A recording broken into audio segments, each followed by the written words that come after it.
Lead Time is a podcast of the Unite Leadership Collective, hosted by Tim Allman and Jack Caliberg. Lead Time taps into biblical wisdom for practical solutions to today's burning issues. Each podcast confronts real-time struggles facing the local church in a post-Christian culture. Step into the action with the ULC at uniteleadership.org. This is Lead Time.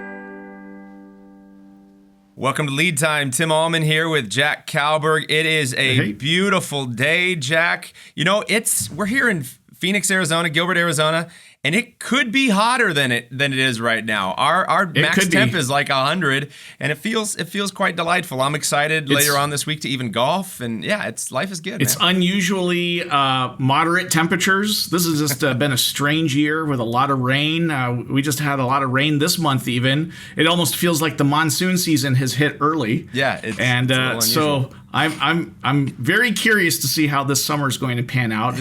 I'm sure at some point we're gonna really think nostalgic about these days. Yeah, I think so. The heat is no joke down here. Well, speaking of bringing the heat, Larry Rietz is, and I'm saying that right, Larry, right? It's Rietz, but you can say it however you want. Gosh.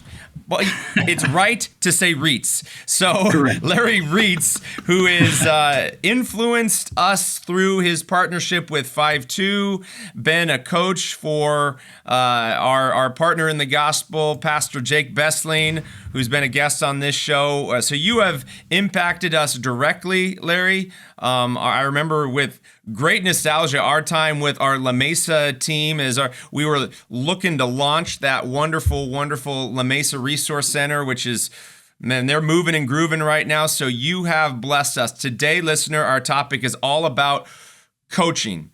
Be a coach, find a coach. So to start off, why, Larry, and even give a little bit of your background too, if you would, why are you a leadership coach, and what really prepared you for leadership coaching, especially within the Christian and Lutheran church? Thanks for being with us, buddy.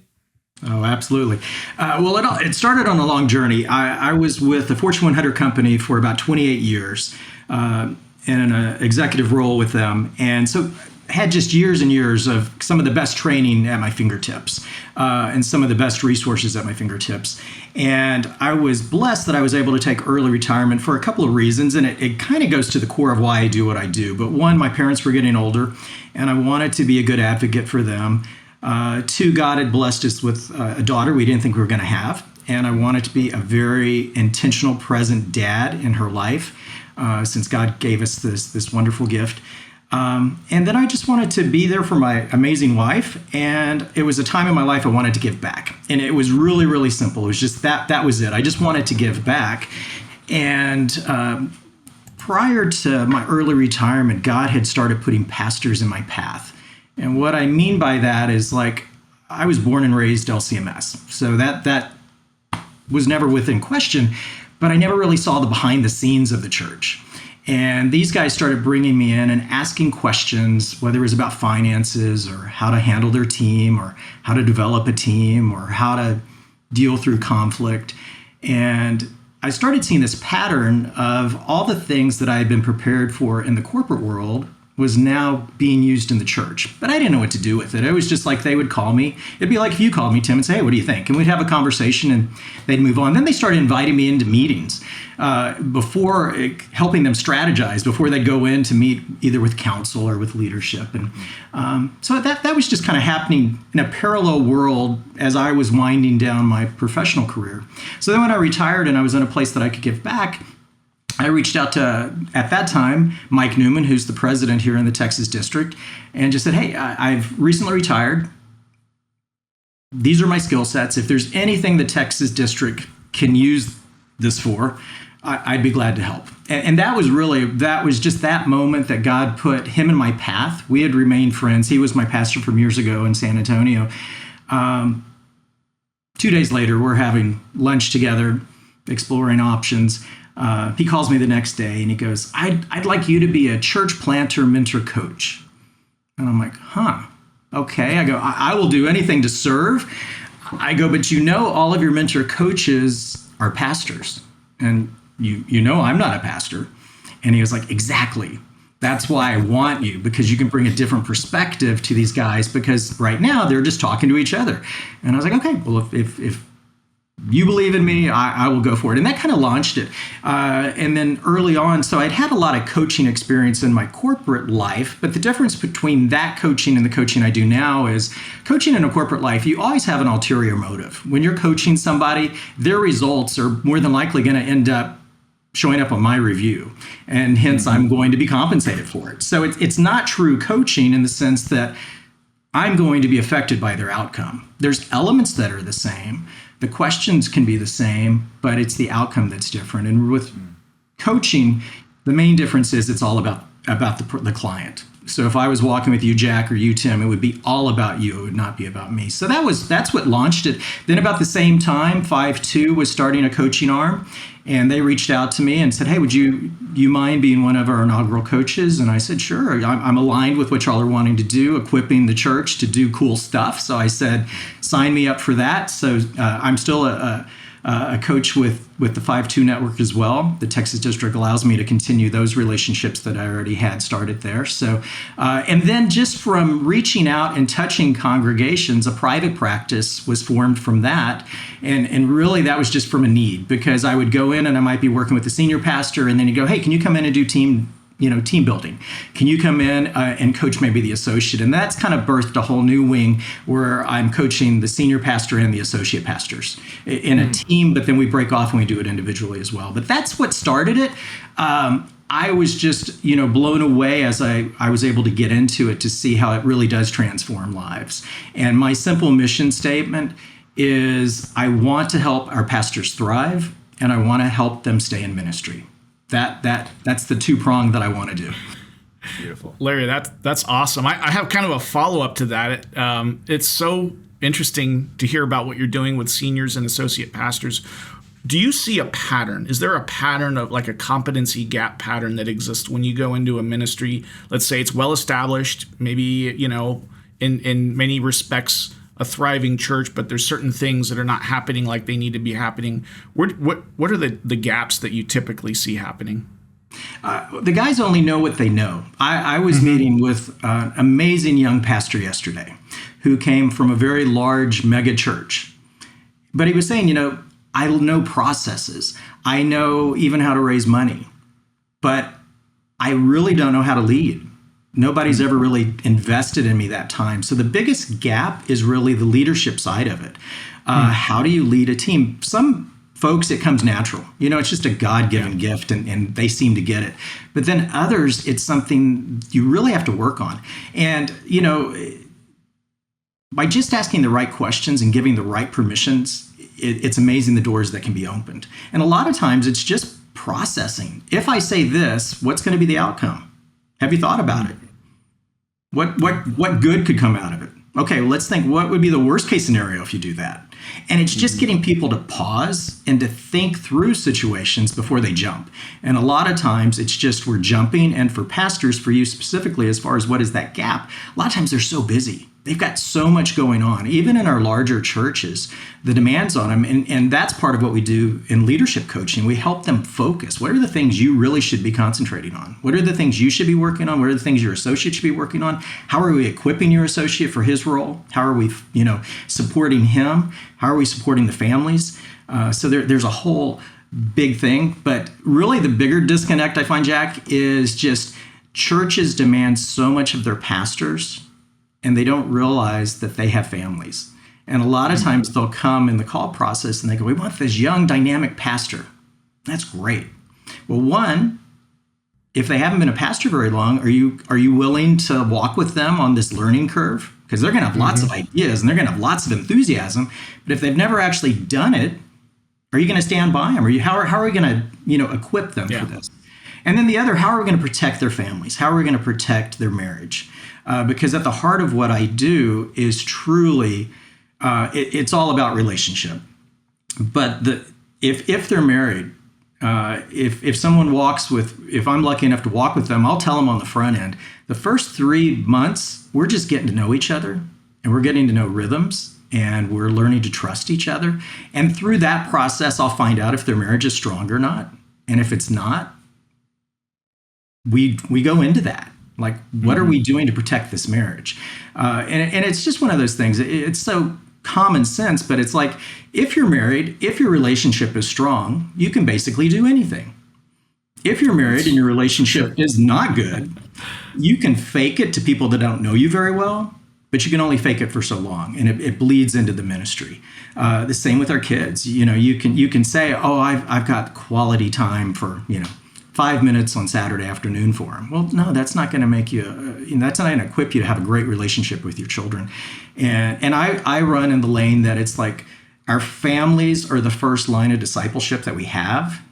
And if we're not discipling, if we're not pausing in our busy careers or whatever it is to take care of what God's placed around us first, then we need to reevaluate what we're doing. It's our primary calling, right? Yeah.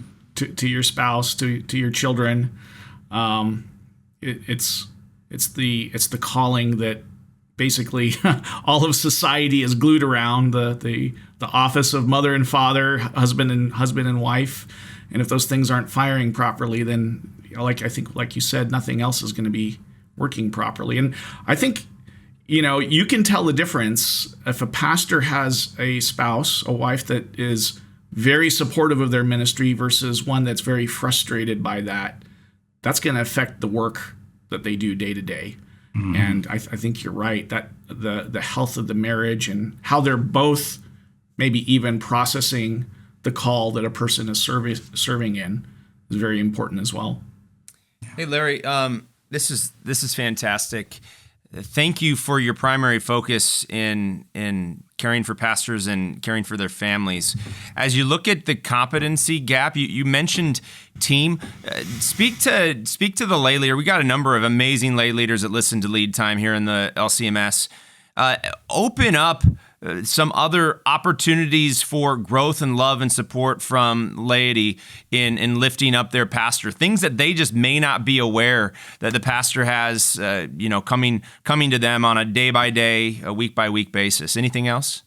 Yeah, well, great question, Tim. One of the things, if we can put ourselves in other people's shoes, if we can have empathy, so often it will really tap down any frustration that we're having. So if there's a gap, meaning I don't have access to my senior pastor, or my senior pastor doesn't get back with me on time, or whatever, a lot of times if you can pull back and go, okay, what is he doing, and how am I trying to approach him?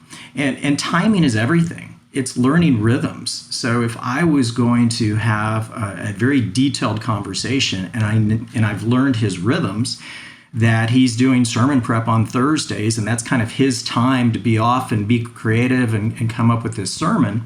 It's time to be in the Word.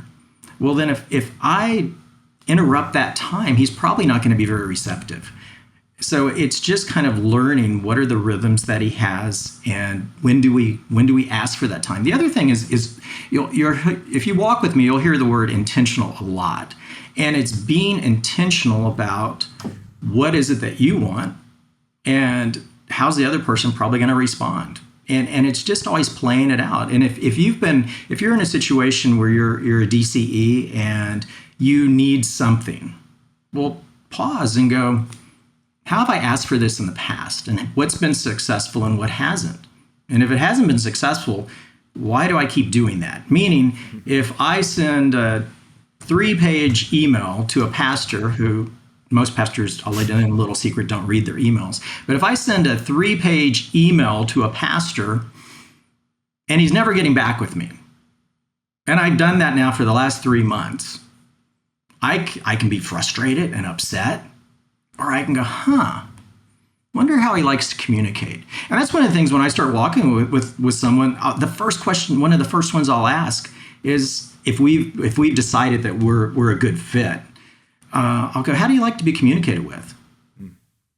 Do you like to FaceTime? Do you like text? Do you like phone? Do you like email? Because depending on the person, we all have our own preferences. Like in my world, I'm like, text me. Text is the best way to get a hold of me because I'm in a lot of sessions or I'm traveling. So if I'm traveling or I'm in sessions, I can see that. And I can get back to them very quickly with just a short, response and say, hey, I'm in sessions all afternoon. I'm not going to be able to get back with you. But then it takes some of that frustration away. So a lot of it is just really simple things. It's also looking, how are you going to fit the overall mission, the overall strategy of the church if you're a church worker and you're wanting something. It's real important to learn the language of your leadership. How's this going to impact their overall goal to reach whatever they're trying to reach? And if you can format whatever you feel you need. So if I need training, how does this training better equip me to fulfill the mission of the church? Well, if I'm speaking the same language, if I came to you, Tim, your ears would perk up and you go, oh, yeah, sure. I see, I connect the dots. But if I just go in and go, hey, all my friends are going to this great practice. It's in Honolulu and I only need $5,000 and I think it would be really great. You would probably go, okay, sounds really wonderful, but how does it connect to our ministry? Well, I don't really know. I just think it would be really good. So part of it is just doing your homework. But more important, it's speaking the language. And that's what we do in coaching all the time. If I'm walking with Jack, even though Jack and Tim, you guys are really close and you're connected on a lot of ways, you do have your own language. You do have your own way of communicating. If I was walking with Jack, our coaching session, the language I use with Jack is going to be different than what I would use with you, Tim. And the reason for that is, as a coach, I want to make it as comfortable for you as possible. So if you can equate that to the church workers, if there's a gap that they're not being fulfilled, try to learn the other person's language, try to learn the other person's rhythm, try to have empathy, and your chances of success are so much greater. So good, Larry. So life is filled with difficult conversations. You kind of lean into empathy, and the more we lean into the pain point and expose what is within us, the healthier that relationship is going to be, and to do so with love and respect. What are some of the strategies for helping the pastor? Because really, you're just talking a lot about self-awareness.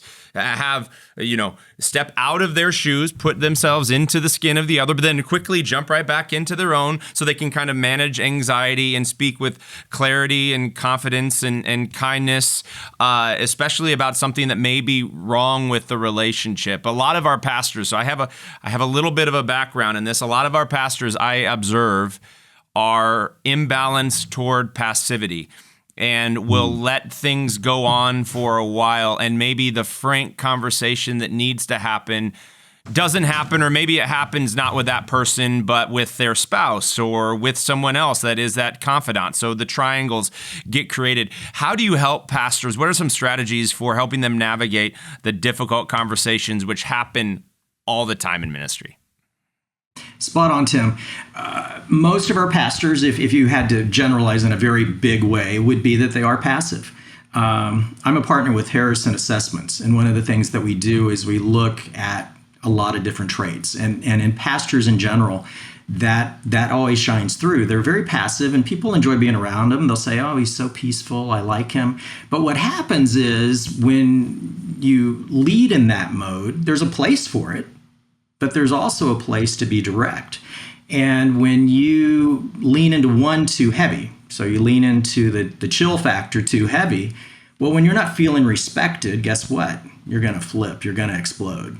And as I tell guys, it's a behavior you don't like. When you do it, you don't feel good about it. It's not something you walk away from and go, oh, that felt really good. Well, it might have for 3 seconds, and then after reality kicks in, it's not going to feel good anymore. But it usually that flip happens, and you're exactly right. Sometimes they can't say it to church leadership, or they can't say it. So who gets it?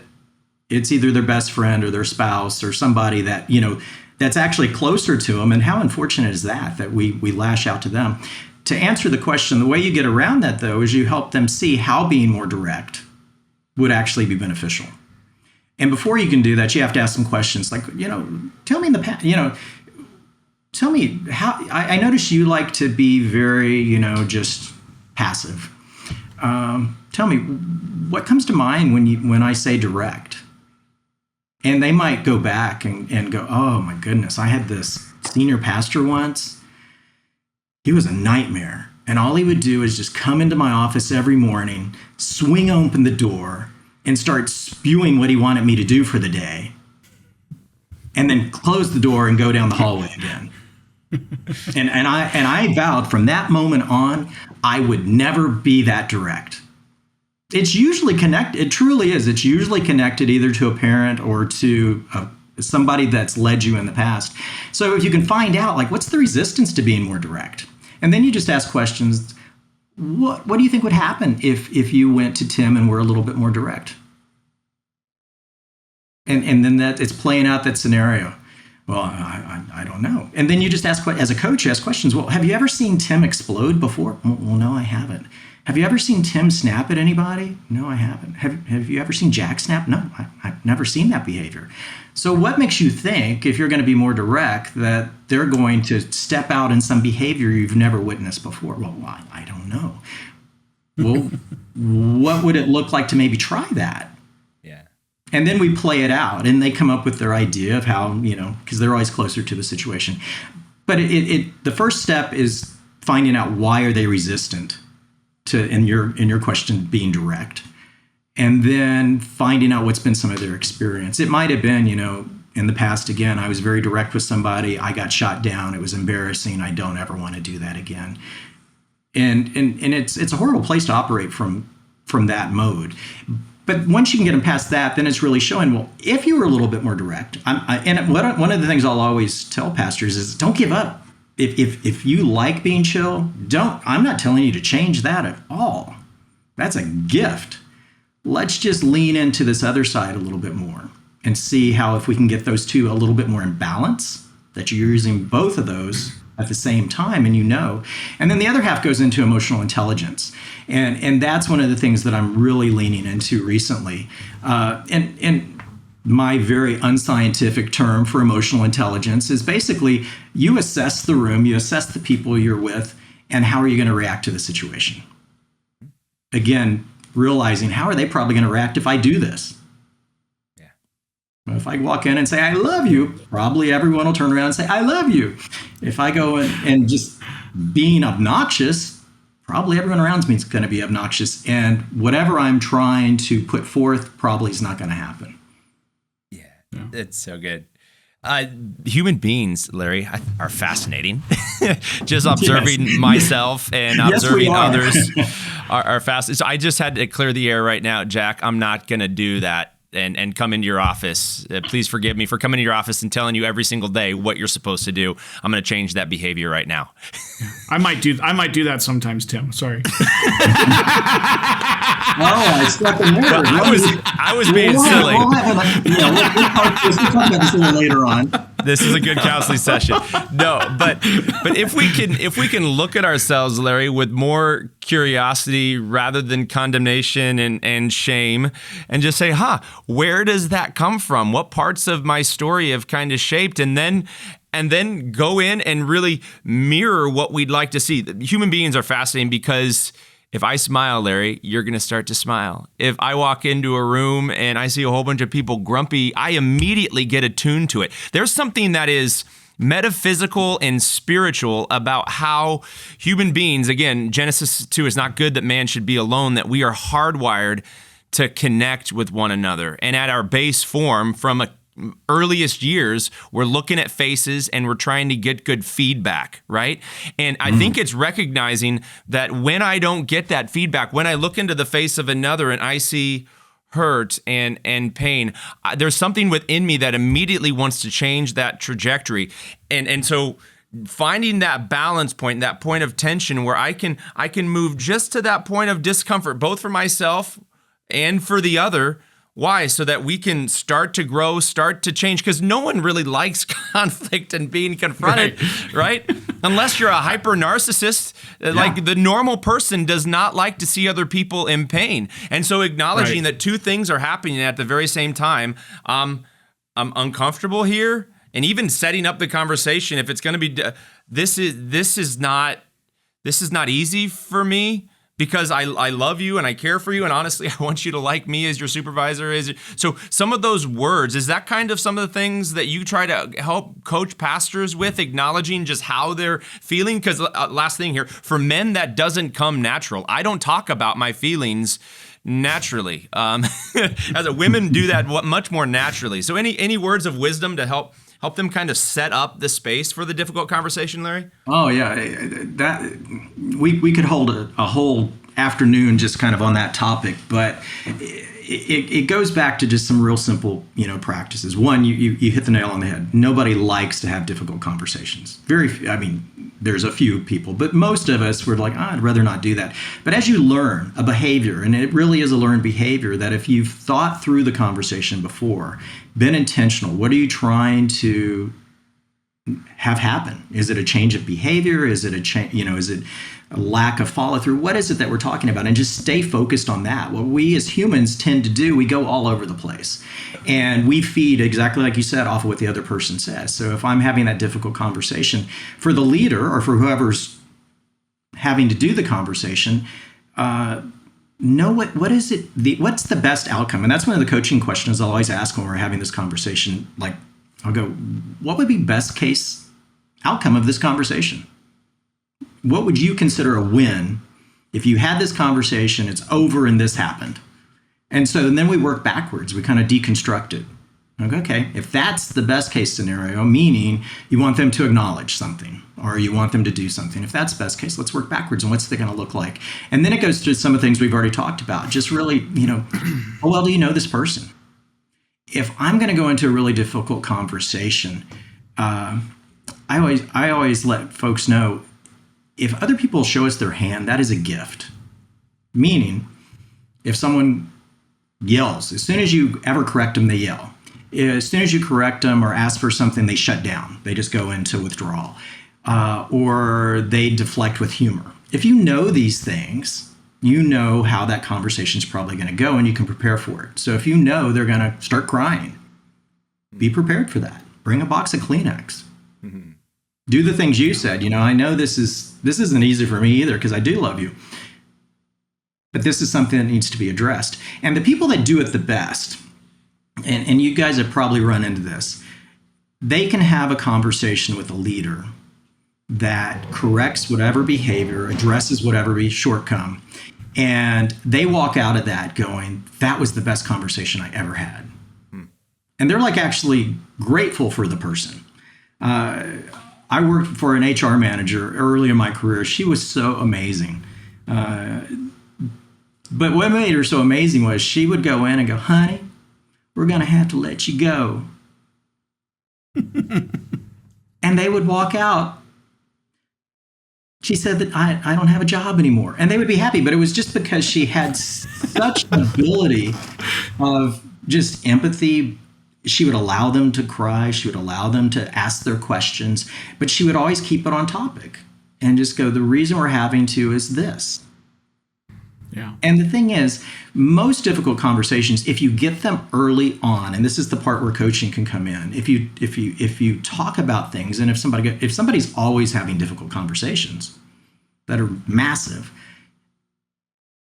it's always good to ask, what's leading up to this? What's leading up to us having so many difficult conversations? And usually what will happen is they never have the conversation when it's something small.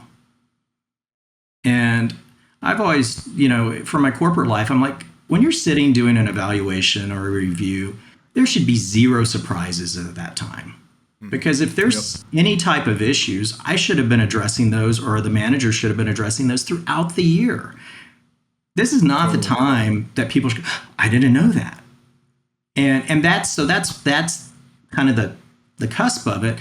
You just have to operate from a place that when I see behaviors or when I see performance issues or when I see whatever, that I'm going to address it early on and let them know that this is either unacceptable behavior or this is what's the expected.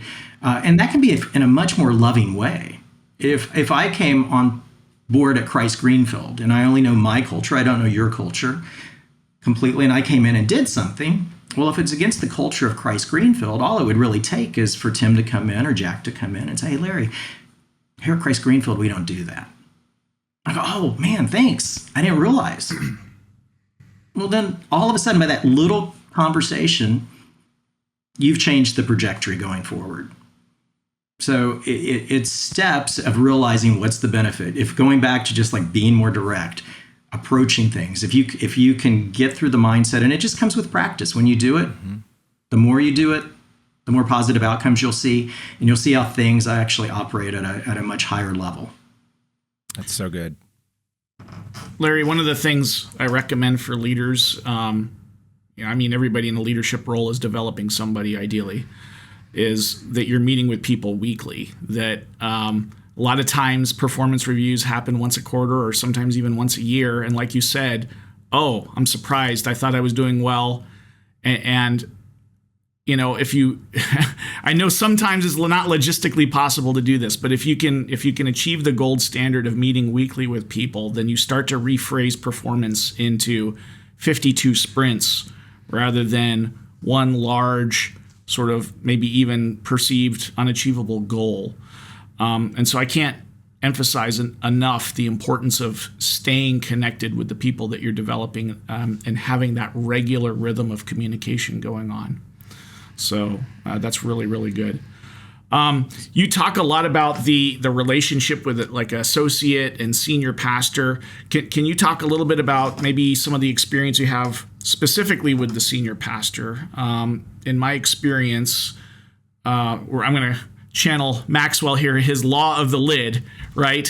Whoever's in charge of the organization, they're effectively putting a lid on what the organization is doing. So what do you see are the things that senior pastors, how do they need to raise themselves up as a lid on the organization? Well, main thing is just being open. And one of the things that you can learn is saying yes a lot more than we do. We're so equipped to say no. And if we had more time, I'd go deeper. There's things we should say no to. Busyness, we should say no to busyness. I mean, in church work, I could fill every minute of my calendar with stuff, but am I actually being productive and moving the kingdom forward? Or am I just feeling good that I'm doing a lot of stuff? So to get to your point, but the yes is whenever anyone comes in and says something, instead of it can be a crazy idea. Yep. But before you just say no, say yes, but then put it back on them. And it's like, sure, let's research that. Go do the research and get back with me. Because usually whatever they're coming with first is and that's another little trick you can use to keep your life from being too cluttered. It's always turning it back on them. Yep. It's like if you have a really large team, instead of trying to say to everybody, me telling them, I'll meet back with you next Wednesday at 10 o'clock. There's some value in that. But when people want access to me, usually what I'll do is I'll say, hey, get back with me next month. And I'll see if they value the time, and if they value it, they're going to get back. So there's a couple little tricks that the senior can use. Number one is just as a senior, get out of your own way. Sometimes I equate it to a lot of times people will say something to the effect, the Holy Spirit is speaking to me. I'm like, that's beautiful. But I bet the Holy Spirit's speaking to Jack and to Tim also. And so what are we going to do? How are we going to get this together? So a big part of it is just the more you can listen to your team. And if they're at a place where they just have ideas that are truly just ideas, they can't come to fruition, let them learn why that idea is not good right now. And that's where the research comes in. Whether it's just not cost effective, whether it doesn't fit our strategy, whether it doesn't, what are you trying to do? But I tell you, the more free rein you can give to your team and let them lead. My success in the corporate world really came from recruiting and developing the best possible people that I could have access to. I would surround myself with people that were always smarter, always, they were the future rock stars. I mean, truly, that would be the people I would want on my team. And one of the things that I got a reputation for was developing teams. Well, the whole idea people wanted to be on my team was because they knew they would get credit for their ideas, and they knew they would get promoted. And it's kind of like words are cheap, but your actions are actually pretty powerful. So if your team sees that you're really investing in them and giving them a chance to try something that might be crazy, but put parameters on it, put guardrails on it, and then have them come back with you when they've got a good product, and let's talk about it. And you'll never know. You might go, wow, this is one of the things that, that I've learned. When I surround myself with really talented people, I'm constantly learning, and I'm seeing how to solve problems that I had no idea how to solve them that way. Because the reality is, if I'm in a room by myself, I only know what Larry knows, and that's limited. But if I'm in a room with Jack and Tim, and we get together and we talk about something, oh my goodness, it's exponential, the ideas that are going to come out of that and how we're going to feed off of each other. Amen. Amen. So coaching is so valuable in your work. I just love your work. What elements of coaching strategy do you try to instill in the pastors that you're working with? So I believe we ought to be coached, and I think in working with our team, the weekly team that we get to hang out with, a lot of what you do should be mirrored by those that you're doing it with, the pastors, associate pastors, etc. So talk about some of those strategies that you want to pass on to team leaders. Yeah, well, it starts with, I know you have some coaching background. I'm not sure about you, Jack, but when you coach, you need a coach. I mean, so I have a coach, even though I coach. I can be better. All the things I only know what I know. So that coach, if he's doing his job well, he's bringing out my best. He's helping me see things that I might not see. When I'm walking with leaders, the one thing that we'll always talk about is how do we replicate this process? Because coaching makes everything better. It really does. It's going to make your marriage better, your relationship with your kids better. I'll give you a quick example how it's with your kids. Instead of being a parent with your kids, you ask questions, and don't just ask silly questions like "How was your day?" Even though that's a good question with a how, but like ask the question like, "What happened today that really got you excited?" And allow them to kind of use that part of their brain where it's not just, because usually if you ask a kid that, they're going to say, well, nothing. We didn't really, you went to school a whole year and you didn't learn anything. Well, it's the same thing but it's really simple skills. But part of it is whatever you're learning through the coaching engagement, that you're sharing that.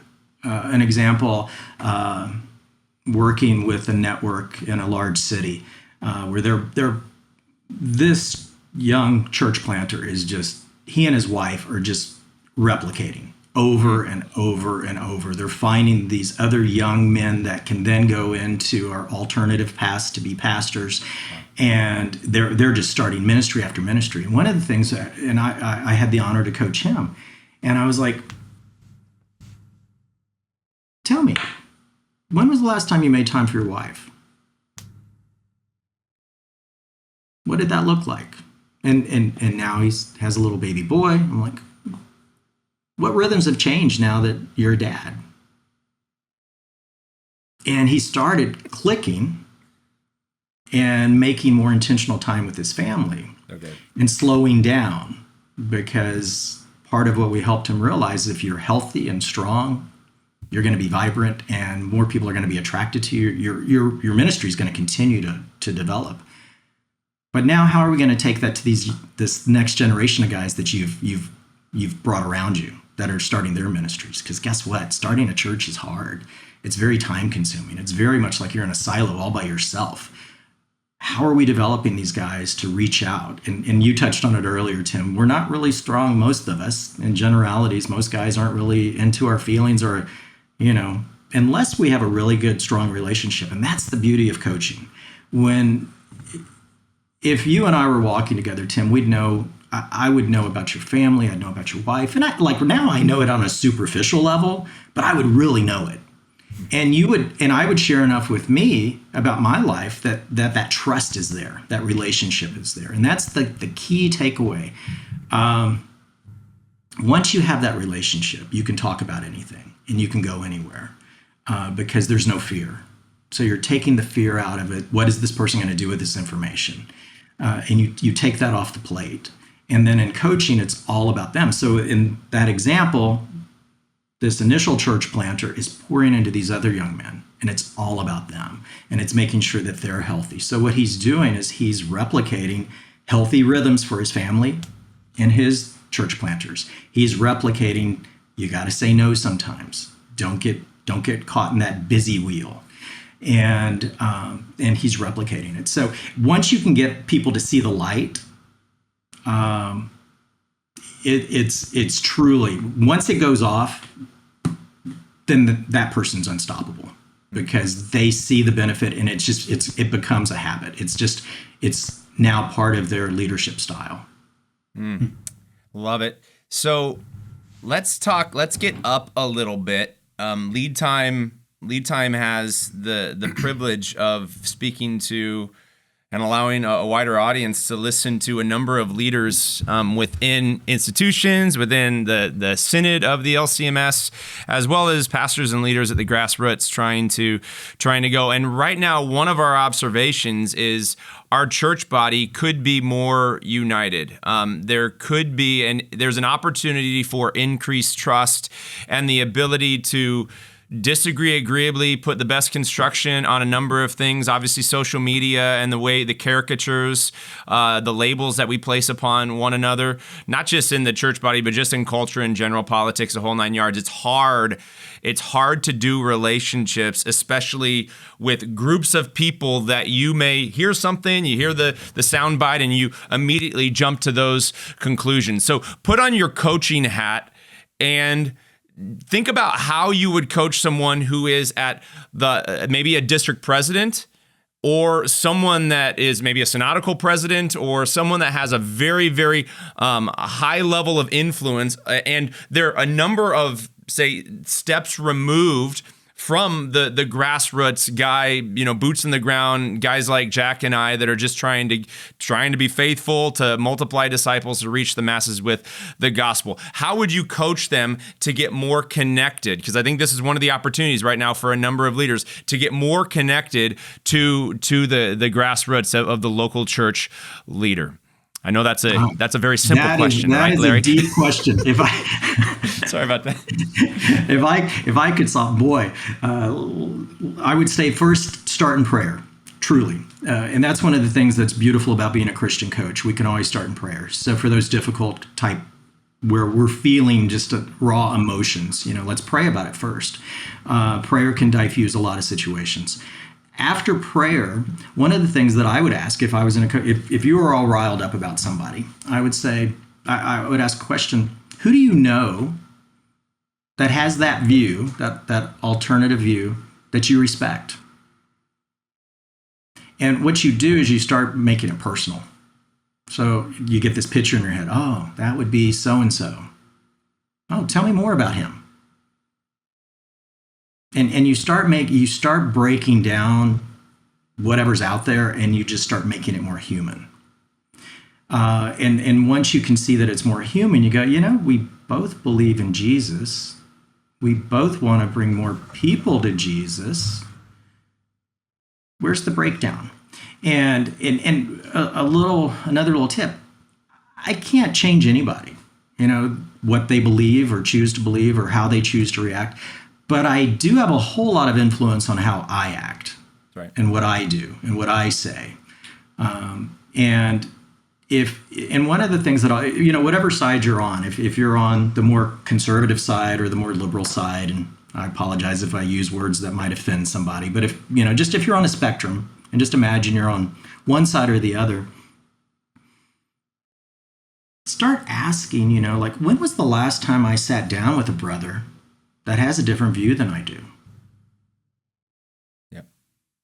And I know in my own practice, I reach out at least a few times a month with brothers that have very alternative views of the church than I do. And do you know why I do that? You guys want to guess? Jack? I think it helps to broaden your horizon. It helps you to think more intentionally about the things that you think. So I think when I'm just speculating here, I'm not going to put words in your mouth, but I would say this is why I would do it, is that if you really hold valuable what you believe, and you respect people that you have a different view with, having a dialogue with that person is only helping you to be able to talk more effectively about that and even feel more confident about that. And it may be doing the same thing for the person you're connecting with, or it may be bringing you closer together. But in any case, I don't ever see it as a bad thing. Yeah. Any thoughts you have, Tim? I really want to understand. I want to move in with curiosity rather than condemnation, and I don't want to be influenced. I want to, as much as possible, not be influenced by another person's understanding of that person, what they say, those types of people. And anytime you just think about Jesus, right? How he went. He went to the other side of the Sea of Galilee. He hung out across the tracks, the least, the lost, the broken, the marginalized, the mentally ill, the possessed, the prostitute, the tax collector. This is where Jesus goes to the other. And when I go to the other, I recognize at the very same time that's me. So it leads me to confession and absolution. Mm-hmm. And Jesus is the one that has to cross whatever that boundary is to come and hang out with me, a poor, wretched, miserable sinner. And so anytime I can move into a conversation with someone with curiosity rather than condemnation, I wish we had this more in our DNA right now from many people. I'm praying for this heart of humility for a number of our leaders, that we would be intentional about doing it, because and this is where my frustration, my humanity is, I just don't see it happening with intention. You talk about intention, and with curiosity. And we're trying. This is one of my heart's desire. Whatever influence I have, Larry, I really want to be a uniter of those who have different perspectives, to learn rather than to judge. So that's. I don't know what else you would add to that. Yeah, both of you guys were spot on. You Jack kind of took the more human role. You took the more biblical role, but they're so important. And if you think about it, we need to try as best we can to be more like Jesus, to go to that other side, to sit with them. And the reason I put it on my calendar every month is I do want to learn. But if you go back to what we talked about at the very beginning today, was speaking their language. I have to be able to speak their language, and I have to make them a human. We all get so caught up in these broad swaths of, like, if you have this one belief, that's the camp you're in. And it's like, well, we're a multifaceted, human being. We have many different thoughts. Going back, though, we can only control us. So, what can we do to bridge that gap? What can we do to reach out? Even if and you might say, well, they don't know reaching out to me. Well, that's okay. Reach out. Mm-hmm. What's the worst that can happen? They say no. Yep. I've never had anyone say no to me, because when I go in, I go humble. I don't go in obnoxious. I don't go in that my views are superior to your views, because that's a little exercise I like to play with people. Whenever they're really opposed to something or someone, it's like you said, at the end of the day, oh my goodness, that mirror's held up and it's us. That's who Jesus was trying to show us. And so if I feel a certain group is doing the wrong thing and my way is superior, well, then what makes me any better than them? So part of it is just really bringing down my level of, that I've got all the answers. I still have my beliefs. I still have the way I feel I want to equip our church workers to reach as many people as we possibly can in a healthy way. But part of it is just reaching out. But then at the end of the day, I don't get too stressed about it. And it's because I believe in Jesus Christ. Useful. He dreams so much bigger. He thinks in ways that my little brain can never comprehend. And I know that whatever the outcome, guess what? He's going to use it for his good. He's going to make good out of whatever happens. And sometimes things happen we don't like as men, but down the road we can turn back and look back and go, oh wow, if that moment hadn't happened, we wouldn't be where we're at today. Mm-hmm. And so that's the real takeaway. The more we can go, we're not in control, and we just try to relinquish that and really lean into the relationship and learn as much as we can about the opposing camp, you're going to have influence anyway. I'll let you in on another little secret. If Jack had completely opposite views of myself, but I was intentional, not in a manipulative way, that I just like Jack. I want to know Jack better. I want to hang with Jack. I want to learn Jack's language. And that's one of the key things. Don't ever go into a relationship trying to manipulate somebody. You go into it because I want to care for Jack. If I'm going to meet with Jack because I'm trying to manipulate something, I should call him and cancel right now. But if I'm just going to just meet with him and learn more about him, I'm going to start having influence over Jack. It might not be after the first breakfast, but if we do that over a course of a year, he's going to, and if I'm truthful in my ways and I try to speak his language and I try not to be offensive, but I try to explain why I feel the way I feel at some point, because the relationship's going to be strong enough, he'll ask or he'll be able to receive it. Something in his mind might go, yeah, that's a pretty good idea. And then he might go forward to his group and all of a sudden present an idea that will be listened to because it's coming from him in his language. And all I did was love my brother. This has been fantastic, Larry. We could chat for a long period of time about the complexity of humans and the way we interact with one another. We'll have to have you back on. A couple things that I want to just draw attention to as we close is, if you're looking for a coach, I am actually a certified Harrison behavioral assessment coach. Have been doing that for a number of years. Larry, you influenced me toward that end. And I don't know if you're open to receiving more clients for coaching. I know the Texas District is doing it well, in the Pacific Southwest District. We've got a number of coaches that are actually available. And I would commend for teams, a number of our staff have used it. It's a little bit more expensive, but it's worth the investment. The Harrison assessment. Now, just for those of us that are in the Lutheran Church Missouri Synod, this is not President Matthew Harrison's assessment. This is great point. And when I say I'm a partner with Harrison Assessments, great point. Yeah. I do have to remember my audience. Yeah, exactly. This is a secular assessment that has a number of different profiles for jobs. With the I love performance enjoyment theory. If you do something that you enjoy and you have the behaviors that are necessary for that job, you're going to get positive feedback. If the job requires certain behaviors that you don't exude, you're going to get negative feedback, and it moves in a negative direction. So that's one of them. One of the theories we look at. The other one is the paradox theory, and it really is having that honest self-assessment of the passive behavioral traits that I have, and maybe the more aggressive or dynamic behavioral traits. And it really leads to a lot of great self-awareness conversations with teammates. Man, I love it for myself, and I love it for the pastors I've been able to coach, the seminarians. I was blessed about a year ago to walk alongside 30 first-year seminarians at Concordia Seminary in St. Louis and take a look at their behavioral set. And the growth is just exponential. So any ways that folks can connect with you, Larry? You've been so awesome. Absolutely. And I'm so glad you went into the Harrison assessments to give a little clarity on that as well. So that's great. Yeah, if you want to connect with me, you can go to larry.rietz@gmail.com. So that's larry.rietz@gmail.com. Or I'm on the Texas District website. And there it's lrietz, so LRIETZ @txlcms.org.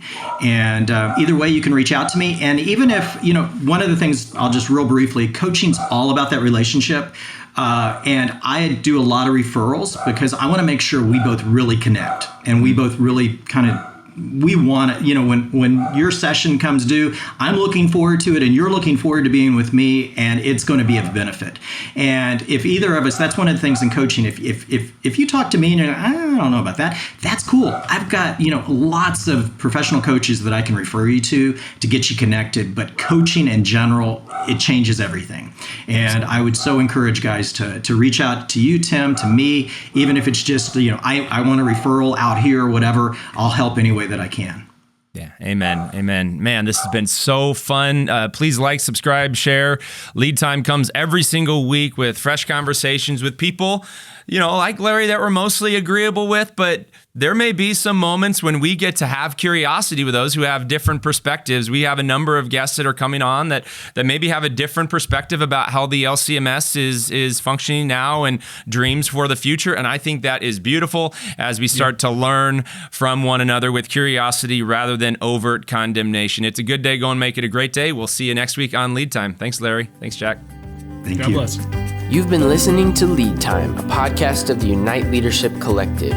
The ULC consults and brings together cohorts of congregations to build the culture, systems, and structures of intentional discipleship multiplication. To go deeper with us, create a free login on uniteleadership.org for access to exclusive materials and resources. Thanks for listening, and stay tuned for next week's episode.